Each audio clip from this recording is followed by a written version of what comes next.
that's off the rails and this movie's going in here. So another bit of a family movie, another bit of a animated classic. I will warn everybody that the rest of my movies are going to be animated. So for those of you that are going to be like not surprised, yeah. This one, number 4, being Rock a Doodle Doo. Oh my gosh, Oh my gosh, yes! this Yes. was this was basically a combination of animated series along with live action.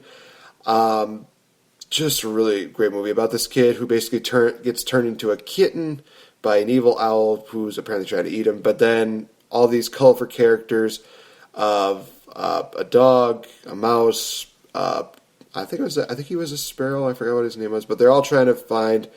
Um, oh my god! Oh, Chanticleer. That's right. The rooster who has this innate power of singing, and it brings out Bringing up the sun. brings up the sun. Yep. And a lot, and it was basically almost like a bit of an Elvis kind of rock feel to it, but Yeah. a lot of the songs in here are just awesome. And again, a couple of dark moments here and there. Okay, maybe this one's a little bit more darker than a lot of the other movies. No, maybe there's one more that'll probably have a bit more darker feel to it, but I'll get to that when I reach it.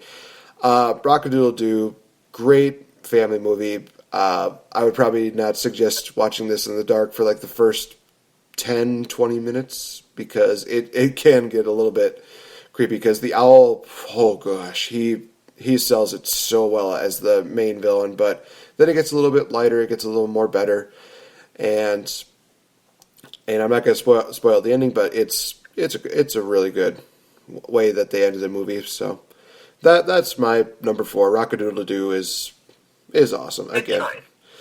all right. So what's your number 4? Chanticleer. Chanticleer. Oh my gosh, that's right. Rockadoo, stay Alright, away. I'm sorry. It's a good movie. So what's your number 4, Tori? This is another one that I've probably spoken about on our previous podcast. And I just watched it like 2 days ago, and I was like, oh, I still freaking love this movie. This is a great movie. The League of Extraordinary Gentlemen. So I think you I mentioned that had to throw once. it in there.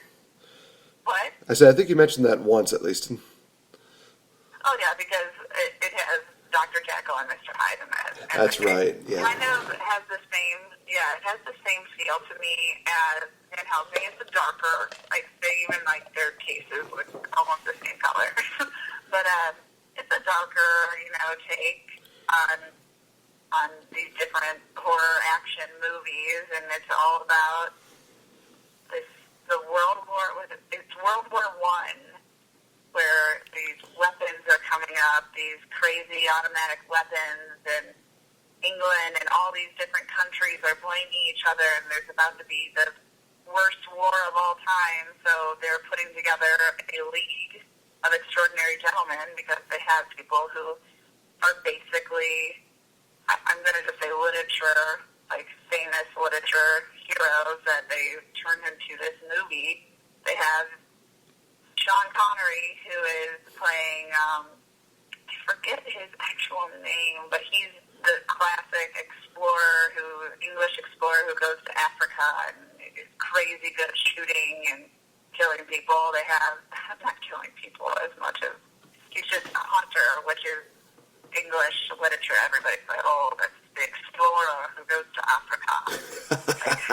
And then they have Captain Nemo, which everybody knows, the white whale, Captain Nemo, Only Ishmael, that is actually in the movie, they say that. They have the American who's coming over, who's the cowboy. They have a vampire. They have Dr. Jekyll and Mr. Hyde.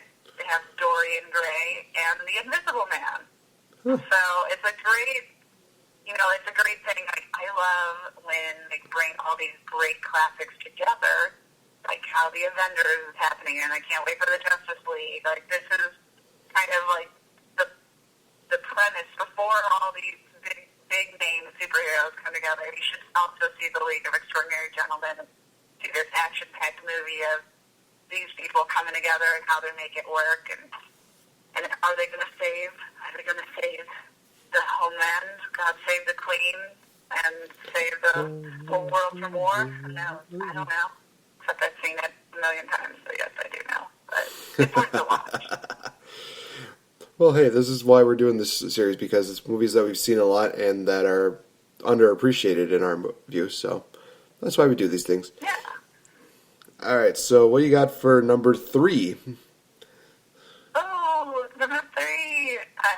I decided to throw in an anime movie, which I almost don't even count these movies as anime anymore because they are really westernized and they do get kind of mentioned now in the Academy Awards and whatnot because of the Studio Ghibli films. I might be saying that wrong, and forgive me, everyone, if I am. I never know how to say it, but it's Studio Ghibli or Ghibli. And the movie is Howl's Moving Castle. And that's one of my favorite Studio Ghibli films. Everybody loves, Totoro and all these different ones. And I'm going to get the Kiki's mail service or whatnot. Everybody loves Studio Ghibli. And it's one of the most popular anime turned Western. Like, it's made here, I'm pretty sure, but it's made by Japanese artists and Japanese screenwriters and everything, but they produce it here in the Western world too, so that we both get to see it almost at the same time. And basically, Howl's Moving Castle is a crazy tale about just the main character, the woman, is cursed by a witch, a spiteful witch, and she's cursed to not see herself as beautiful and not to see that her inner beauty, because she's a workaholic and she doesn't know where she's going to go in life. So she basically is cursed and turned into this very old, haggard woman. And it's in a time of war. Again, apparently I like war movies because all my movies have some sort of war in them. But it's in a time of war, and London is in this peril of, I think it's World War II again. And the differences is there are enchantresses and wizards and stuff in this movie. So this old lady goes out into the fields and sees this moving, huge beast of a castle and ends up going into it, trying to get the curse out of her. And people know this castle as Howl, like Howl at the Moon.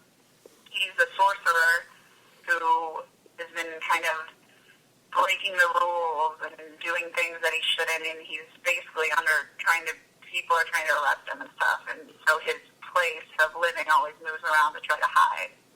So it found her, and she basically interacts with Hal as this older woman, and he knows, as a sorcerer, he sees that she has some sort of curse on her, and her inner beauty can't come out because she doesn't believe in it.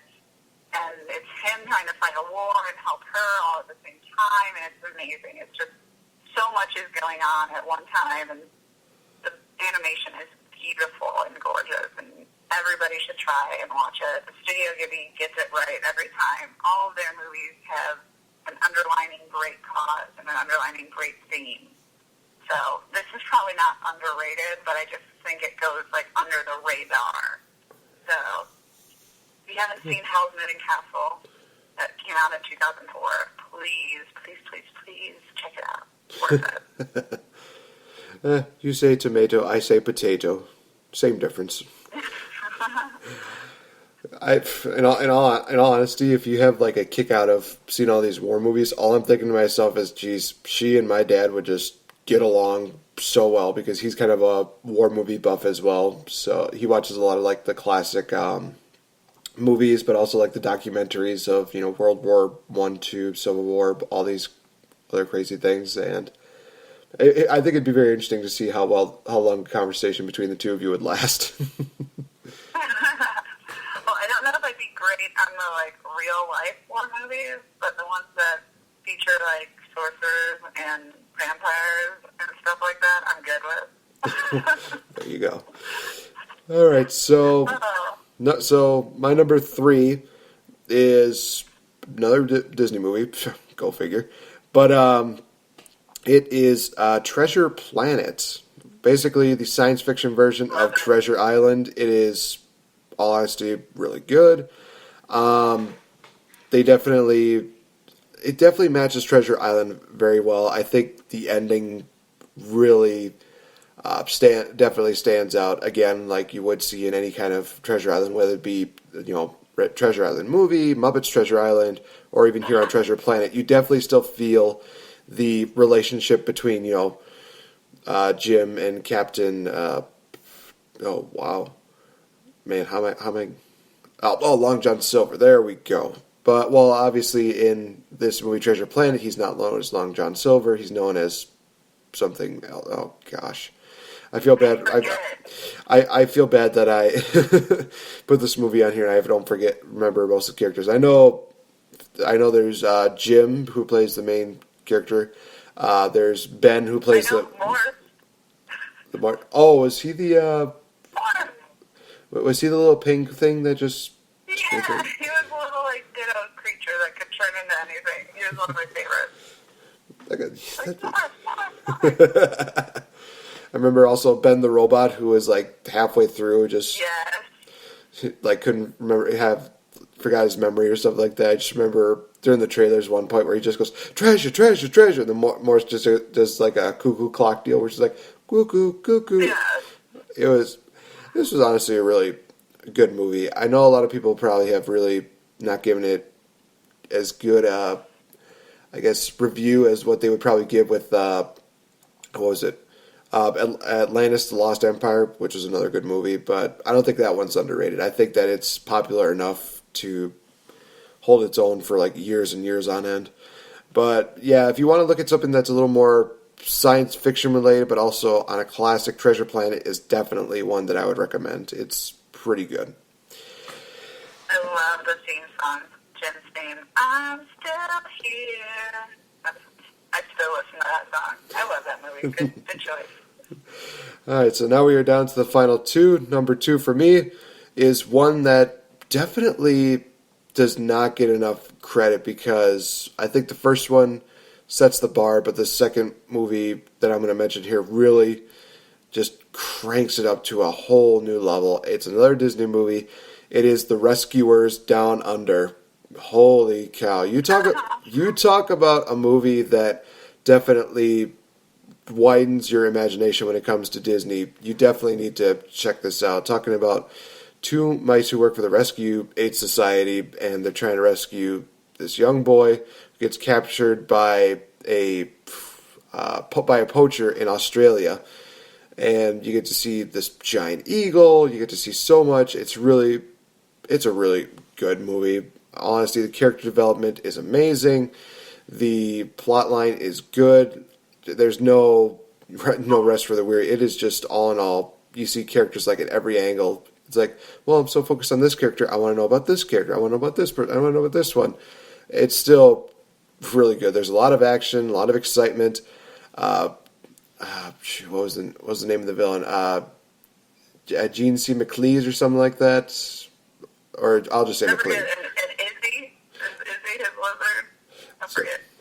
I forgot. He's an iguana. Oh, He talks about his name. Oh shoot, what was the iguana's name?